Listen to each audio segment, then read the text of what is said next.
Bienvenue pour cette exploration des documents qu'on a sous les yeux aujourd'hui.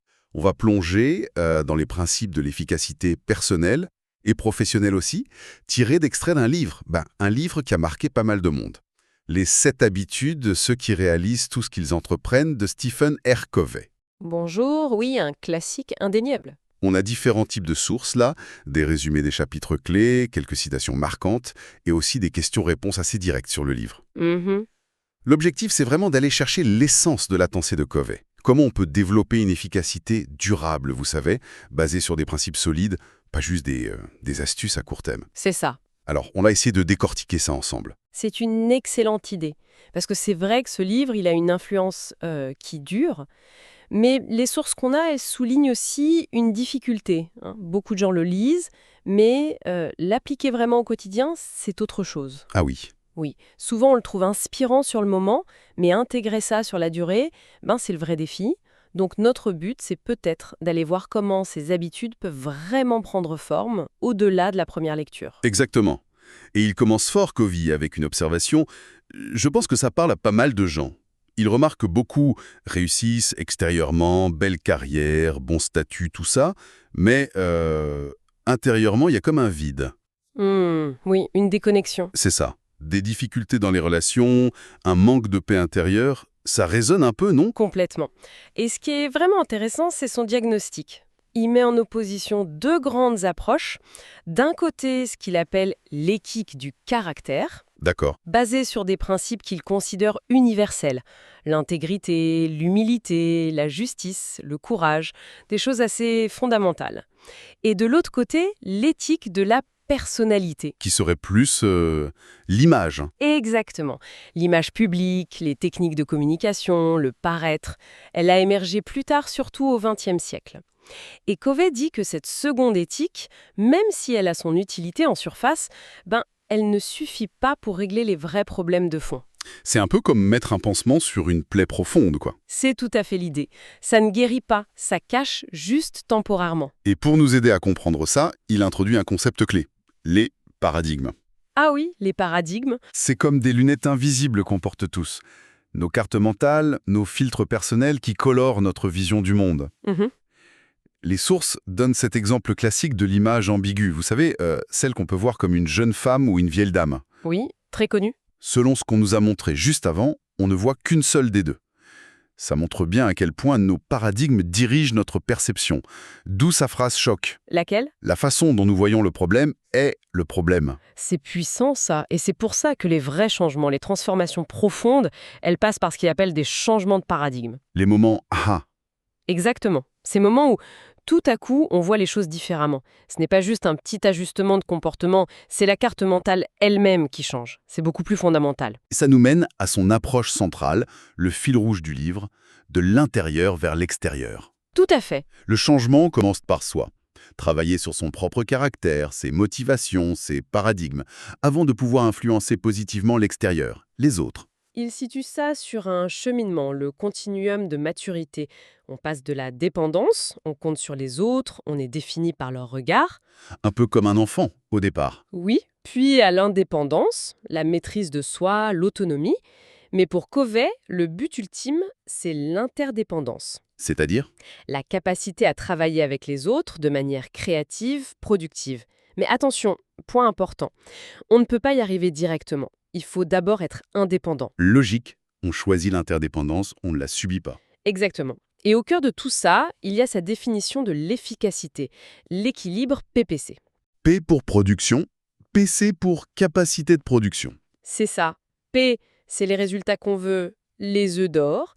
PC, c'est l'entretien de l'actif qui produit ces résultats. La poule, dans la métaphore. A, loi aux œufs d'or. Voilà. Et le piège, c'est de vouloir maximiser P tout le temps, à court terme, et de négliger PC. On épuise la ressource. On fait ça avec notre santé, nos relations, nos outils. C'est très vrai. D'ailleurs, les documents qu'on a soulèvent une petite nuance. Une critique peut-être? Certains disent que Covey simplifie un peu la complexité humaine. Ah, dans quel sens? Que l'opposition entre éthique du caractère et éthique de la personnalité est peut-être un peu trop tranchée. Des gens comme Cialdini, par exemple, montrent que certaines techniques d'influence qui relèvent plutôt de la personnalité ont un réel impact. C'est une nuance intéressante. La critique suggère qu'il ne faut peut-être pas jeter le bébé avec l'eau du bain, comme on dit. Voilà. Cependant, je pense que le point central de Covey, c'est la question de la durabilité et de la confiance. Les techniques peuvent marcher un temps, mais est-ce qu'elles bâtissent des relations solides et une efficacité à long terme? Lui, il parie sur le caractère. C'est un pari sur le long terme, au somme. C'est exactement ça. Construire des fondations solides. Et la première brique de cette fondation, c'est l'habitude 1, soyez proactif. Alors ça, c'est fondamental. Souvent, on croit que proactif, ça veut juste dire prendre des initiatives, aller de l'avant. Oui, c'est la définition courante. Mais pour Covey, c'est beaucoup plus profond. C'est réaliser qu'entre un stimulus, ce qui nous arrive, et notre réponse, il y a un espace. Notre liberté de choisir. Exactement. Notre liberté de choisir notre réponse, basée sur nos valeurs, plutôt que d'être juste une marionnette de nos émotions, de nos conditionnements ou des circonstances. Il utilise une image très claire pour ça. Les deux cercles. Le grand cercle de préoccupation. Tout ce qui nous tracasse, mais sur lequel on n'a pas de contrôle direct. L'économie, la météo, les autres. C'est ça. Et au milieu, plus petit, le cercle d'influence. Là où on peut agir. Notre travail, notre attitude, nos choix, nos compétences. Et les personnes proactives. Elles concentrent leur énergie sur ce cercle d'influence. Elles agissent là où elles peuvent. Et petit à petit, ce cercle grandit. À l'inverse, les personnes réactives, elles tournent en rond dans leurs préoccupations, se sentent victimes. Et leur cercle d'influence rétrécit. Exactement. Penser au trafic, se plaindre préoccupation ou partir plus tôt, écouter quelque chose d'intéressant, influence. Le langage qu'on utilise tous les jours, c'est un bon indicateur, non? Ah oui, excellent. Je dois faire ça, il m'énerve. Si seulement, c'est le langage réactif, celui qui nous déresponsabilise. Alors que le langage proactif, c'est « je choisis d'eux »,« je contrôle mes réactions »,« quelles sont les options », ça change complètement l'état d'esprit. Et la responsabilité qui va avec. Tout à fait. Covey le dit bien, on choisit nos actions, mais pas leurs conséquences. Elles découlent de lois naturelles, de principes. Donc, être proactif, c'est aussi assumer, reconnaître ses erreurs vite, apprendre, corriger. Pas facile ça. Non, mais essentiel. Et un acte fondamental de proactivité, selon lui, c'est prendre et tenir des engagements. D'abord envers soi-même, puis envers les autres. Chaque petite promesse tenue renforce notre intégrité, notre capacité à choisir. C'est comme faire de la musculation de la volonté. D'accord. Donc, base solide de proactivité. Et ensuite, habitude 2. Commencer avec la fin en tête. Ah, l'exercice des funérailles. Oui, celui-là. Il est un peu déstabilisant, c'est vrai. S'imaginer à son propre enterrement. Qu'est-ce qu'on aimerait entendre dire de nous, par nos proches, nos collègues, sur notre caractère, nos contributions? C'est radical mais très efficace pour clarifier ce qui compte vraiment, nos valeurs profondes, au-delà du bruit quotidien. Ça illustre son principe des 2 créations. Oui, toute chose est créée 2 fois. D'abord mentalement, c'est la première création, la vision, le plan, l'intention. Et ensuite, physiquement, la 2e création. Mm. La réalisation concrète. Et habitude 2, c'est se concentrer sur cette première création mentale. Si on ne définit pas consciemment qui on veut être, ce qu'on veut faire, eh bien, on laisse les autres ou les circonstances écrire le script de notre vie. On risque de grimper à toute vitesse une échelle. Pour s'apercevoir en haut qu'elle n'était pas appuyée sur le bon mur. Exactement. C'est là qu'il fait le lien entre leadership et gestion. Le leadership, c'est la première création. S'assurer de l'échelle et sur le bon mur. La bonne vision. Et la gestion, c'est la 2e création. Grimper l'échelle efficacement. Et dans notre monde qui change si vite, on est souvent obsédé par la gestion, l'efficacité immédiate. Alors que Covey dit, le leadership, savoir où on va, est encore plus vital. À quoi bon être super efficace si on va dans la mauvaise direction? C'est un bon point. Et pour faire cette première création personnelle, il parle de rescripturation. Oui, c'est un travail fascinant. Prendre conscience des scripts qu'on a reçus, nos conditionnements, nos croyances héritées. De la famille, de la culture. Voilà. Et ensuite, utiliser notre conscience et notre imagination pour réécrire ces scripts, pour qu'ils soient alignés avec nos valeurs choisies. C'est devenir l'auteur de sa propre vie, reprendre le stylo en quelque sorte. Et l'outil concret pour ça, c'est la déclaration de mission personnelle. Mhm. Ça peut sembler un peu formel, mais l'idée est simple. Créer sa propre constitution, mettre par écrit qui on veut être, caractère, et ce qu'on veut faire, contribution, but. basé sur les valeurs identifiées grâce à l'exercice des funérailles, par exemple. Et ça devient une boussole pour les décisions, un filtre. Il dit que ça marche aussi pour les familles, les organisations. Pour y arriver, c'est utile de voir ce qui est vraiment au centre de notre vie. Ce qui guide nos choix, nous donne notre sécurité-temps. Le conjoint, l'argent, le travail, le plaisir, les amis, même les ennemis parfois, ou soi-même. Il liste pas mal de centres possibles. Oui, et il argumente qu'aucun n'est idéal car ils sont tous instables ou limités. Il propose un centre basé sur des principes, équité, intégrité, contribution, croissance. Plus stable. Selon lui, c'est la seule fondation qui offre une guidance constante, une sécurité intérieure durable, une cohérence à long terme. D'accord. Donc, on a la boussole, habitude 2. On tient le volant, habitude 1. Maintenant, il faut conduire au quotidien. C'est l'habitude 3. Mettez les priorités en premier. La mise en pratique, la deuxième création au jour le jour. Et là, c'est sa fameuse matrice. Urgent, important. Exactement. Ça donne 4 quadrants. Quadrant I, urgent et important. Les crises, les deadlines. Là où on passe souvent trop de temps. Oui. Quadrant 3, urgent mais pas important. Les interruptions, certaines réunions, les sollicitations qui crient fort mais... Ne nous avance pas vraiment. Voilà. Quadrant IV, ni urgent ni important. Les pertes de temps, les futilités. Et enfin, le quadrant 2, non urgent mais important. Le fameux quadrant 2. Le Graal selon Covey. C'est là que se trouve la prévention, la planification, la construction de relations, l'apprentissage, le développement personnel. Le problème, c'est qu'il ne crie pas urgent. Exactement, c'est pour ça qu'on le néglige souvent. Pourtant, c'est en investissant dans le quadrant 2 qu'on réduit la taille du quadrant 1 à terme. Moins de crises, plus d'anticipation. C'est là que réside la vraie efficacité. Les sources rappellent d'ailleurs l'évolution des méthodes de gestion du temps. Des listes de tâches aux agendas, puis à la priorisation quotidienne. Oui, les 3 premières générations, très axées sur l'efficience. Faire plus, plus vite. Et l'approche de Covey, la 4e génération, c'est un changement de cap. Gérer non pas le temps, mais se gérer soi-même. L'objectif devient l'efficacité. Faire les bonnes choses.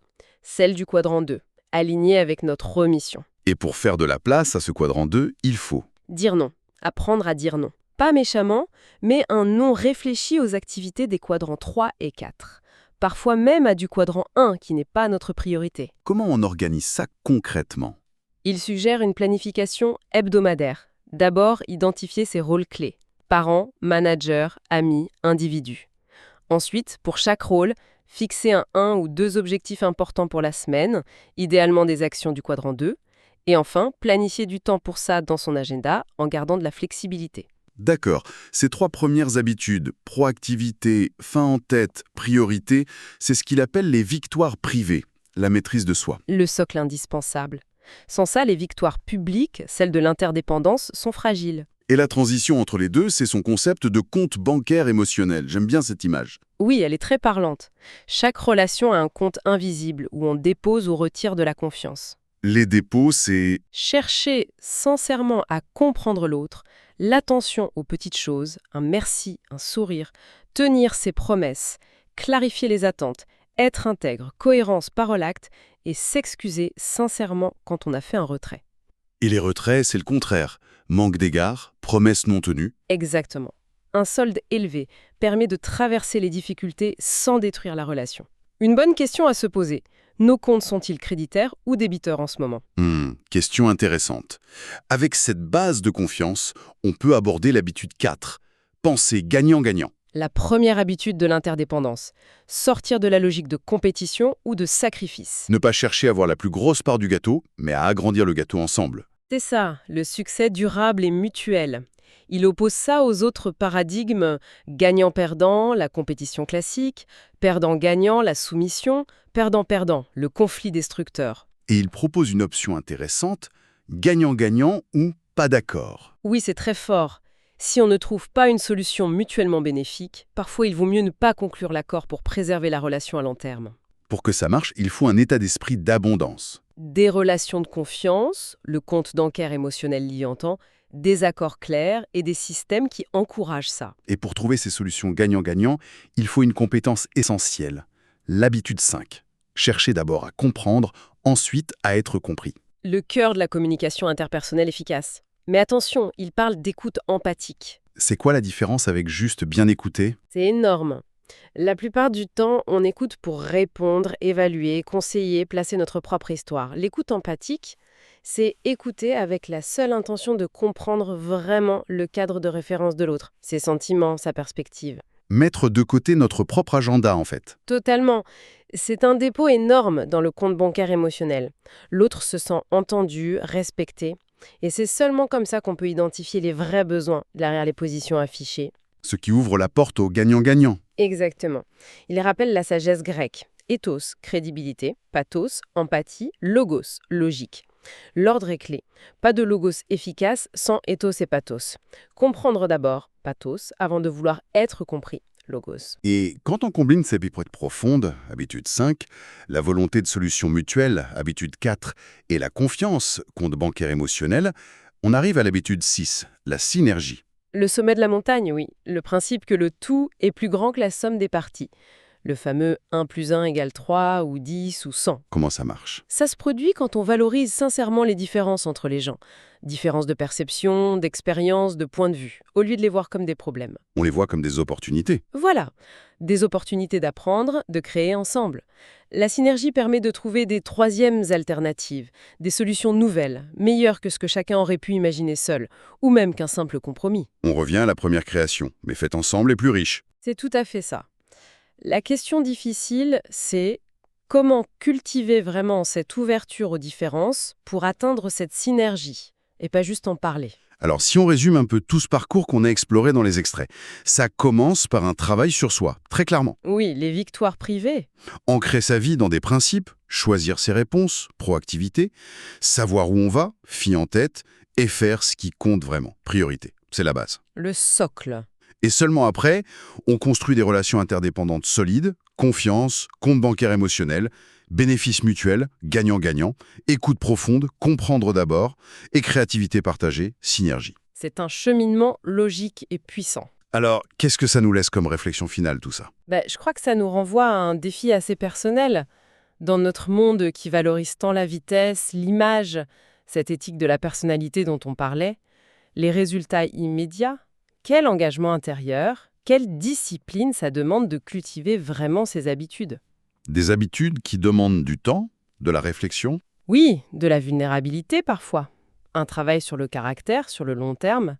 Comment on fait pour rester concentré sur ce quadrant 2 qui n'est pas toujours gratifiant tout de suite? Comment on pratique l'écoute empathique quand tout nous pousse à interrompre, à donner notre avis?